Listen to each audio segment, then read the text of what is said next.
ফিলিস্তিনিদের হত্যা করে তাদের জমি দখলে মগ্ন ইসরায়েল। এবার নিরাপত্তা জোনের অজুহাতে রাফা শহর দখল নিল জয়ানবাদীরা। বিভিন্ন ভিডিও ফুটেজে দেখা যায় ট্যাঙ্ক ও বুলডোজার নিয়ে একের পর এক ধ্বংস করে দেওয়া হচ্ছে ঘরবাড়ি ও স্থাপনা। এই অবস্থায় প্রশ্ন উঠেছে, কেন এবারে রাফা নিয়ন্ত্রণ নিতে চায় ইসরায়েল? ইসরায়েলি একের পর এক আগ্রাসী পদক্ষেপে নিন্দার ঝড় বইছে বিশ্বজুড়ে। রাজপথে নেমে আন্দোলন করছে সাধারণ মানুষ। তবে বরাবরের মতো বেপরোয়া নেতানিয়াহু তোয়াক্কা করছে না কিছুরই। নিরাপত্তা জোন তৈরির নামে আবারও আগ্রাসী পদক্ষেপ নিয়েছে আইডিএফ। রাফা ও সংলগ্ন বিস্তীর্ণ এলাকার নিয়ন্ত্রণ নিয়েছে তারা। বিভিন্ন ভিডিও ফুটেজে দেখা যায় ট্যাঙ্ক ও বুলডোজার নিয়ে ধ্বংস করে দেয়া হচ্ছে ঘরবাড়ি ও স্থাপনা। দিনের পর দিন হামলার পরিধি বাড়ার সাথে সাথে নৃশংসতার মাত্রা পাল্লা দিয়ে বাড়ছে। এতে পালাচ্ছে সাধারণ ফিলিস্তিনিরা। এ অবস্থায় প্রশ্ন উঠেছে, কেন রাফা নিয়ন্ত্রণ নিতে চায় ইসরায়েল? সম্প্রতি রাফা ও খান ইউনিসের মধ্যবর্তী স্থানে নিরাপত্তা করিডোর স্থাপন করে ইসরায়েল। এই করিডোরকে মিশর সীমান্তের সাথে থাকা রাফা ক্রসিং এর সাথে যুক্ত করা হবে বলেও জানায় আইডিএফ।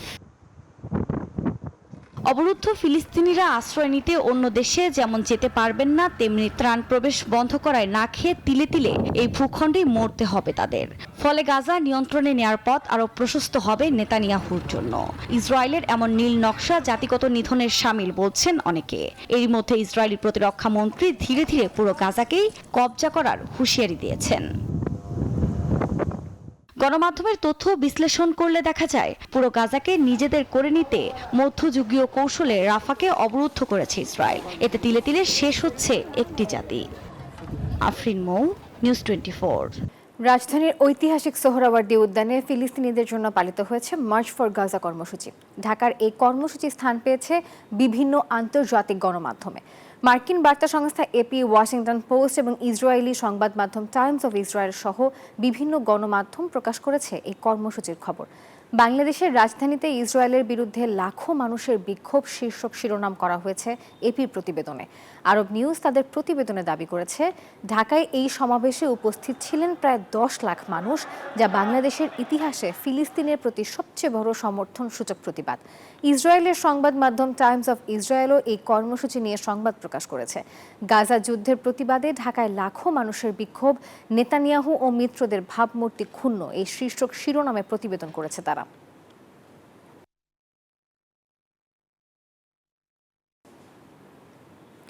ইরানের সাথে পারমাণবিক চুক্তি নিয়ে যুক্তরাষ্ট্রের আলোচনা সঠিকভাবেই এগুচ্ছে বলে জানালেন মার্কিন প্রেসিডেন্ট ডোনাল্ড ট্রাম্প। ইউক্রেন নিয়ে আলোচনাও সঠিক পথে চলছে বলে মন্তব্য করেছেন তিনি। শনিবার এয়ারফোর্স ওয়ানে সাংবাদিকদের কাছে এসব কথা বলেন তিনি। আর এদিকে আগামী সপ্তাহে চুক্তি নিয়ে ফের বৈঠকে বসতে সম্মত হয়েছে ওয়াশিংটন এবং তেহরান। পারমাণবিক চুক্তি নিয়ে ইরান ও যুক্তরাষ্ট্রের মধ্যে শনিবার ওমানে বহুল প্রতীক্ষিত আলোচনা অনুষ্ঠিত হয়। তবে বৈঠকে প্রত্যক্ষ নয়, বরং ওমানের মধ্যস্থতায় হয় আলোচনা, যা ইতিবাচক ও গঠনমূলক হয়েছে বলেই জানালো ওমান। ইতিবাচক আলোচনার ব্যাপারটি শনিবার নিশ্চিত করেন মার্কিন প্রেসিডেন্ট ডোনাল্ড ট্রাম্পও। এয়ারফোর্স ওয়ানে সাংবাদিকদের কাছে তিনি জানান, ইরানের পরিস্থিতি নিয়ে আলোচনা সঠিকভাবেই চলছে। মন্তব্য করেন, ইউক্রেন আলোচনা ইস্যুতেও যতক্ষণ পর্যন্ত এটা শেষ না হচ্ছে ততক্ষণ পর্যন্ত এটা নিয়ে কথা বলতে পছন্দ করছি না। তবে বলছি, ইরান নিয়ে আলোচনা ঠিকঠাক চলছে। হয়তো ইউক্রেন রাশিয়ার আলোচনাও ঠিকভাবে চলছে। তবে একটা সময় আসে যখন চুপ থেকে দেখতে হয়। এরই মধ্যে শনিবার ইরানের পররাষ্ট্রমন্ত্রী আব্বাস আরাকচি জানালেন, আলোচনার কাঠামোর খুব কাছাকাছি পৌঁছে গেছেন তারা। যদি আগামী সপ্তাহে এই ভিত্তিতে সমঝোতা হয়, তাহলে এটি একটি বড় অগ্রগতি হবে। বাস্তব আলোচনা শুরু করতে পারবেন তারা। নিবির আমিন, নিউজ 24।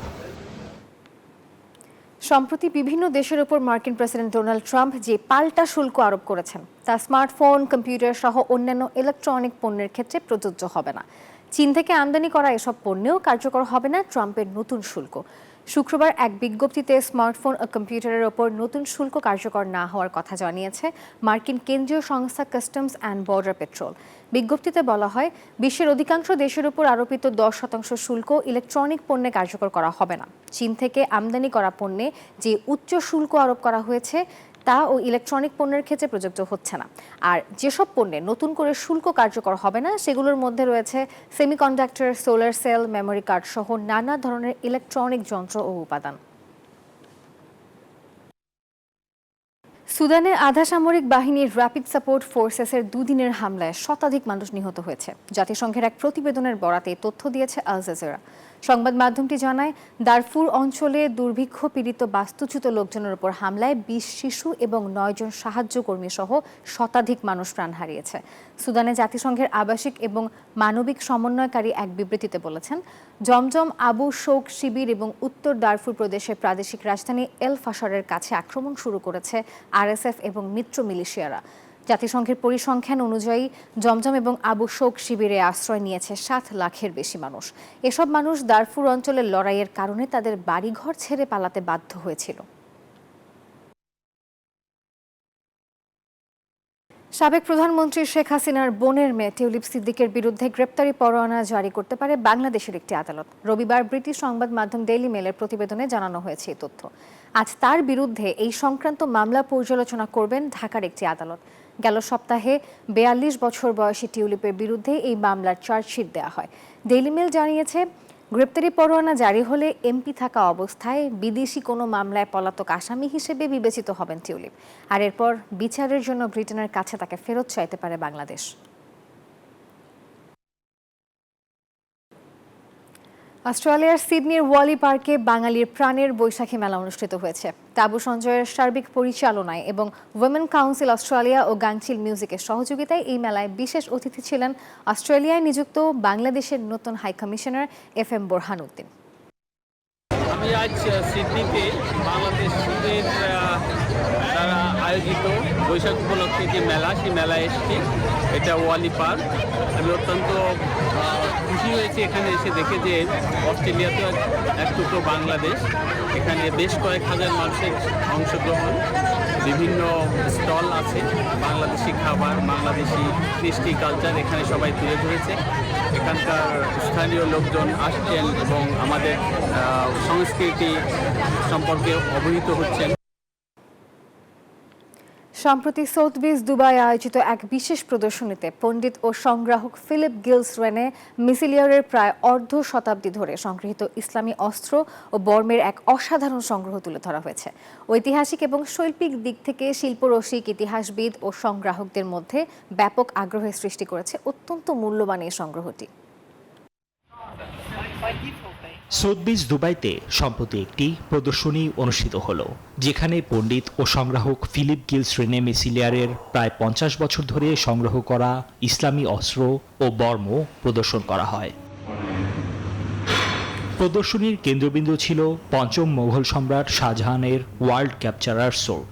অস্ত্রের পাশাপাশি 800-এর দশকে মধ্যপ্রাচ্য ভ্রমণের সময় ডেভিড রবার্টসের আঁকা জল রঙের চিত্রকর্মের একটি সিরিজ, সেই সাথে 7ম থেকে 16শ শতাব্দীর কোরআনের পাণ্ডুলিপিও প্রদর্শিত হয়। প্রদর্শনীটি ব্যাপকভাবে উপভোগ করেন দর্শনার্থীরা। সোথবিজ ইসলামিক আর্ট ডিসপ্লেতে উপস্থিত হতে পেরে আমি সত্যিই আনন্দিত। সোথবিজ আমার মতো শিল্প ইতিহাসে আগ্রহী ব্যক্তিদের জন্য এই সমস্ত বৈচিত্র্যময় শিল্পকর্ম প্রদর্শন করতে সক্ষম হয়েছে। এটা সত্যিই চমৎকার। এই সংগ্রহটি প্রায় 500 বছরের ইসলামী ইতিহাস ধারণ করে।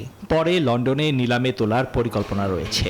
সোথবির মতে, শাহজাহানের তরবারি 6 লাখ থেকে 8 লাখ পাউন্ডের মধ্যে বিক্রি হবে বলে ধারণা করা হচ্ছে। নিবির আমিন, নিউজ 24। দর্শক, আর এই ছিল নিউজ 24 গ্লোবাল টাইমের আজকের আয়োজনে। এতক্ষণ আরও সংবাদের বিশ্লেষণ জানতে ভিজিট করুন news24bd.tv। এতক্ষণ সঙ্গে থাকার জন্য ধন্যবাদ সবাইকে।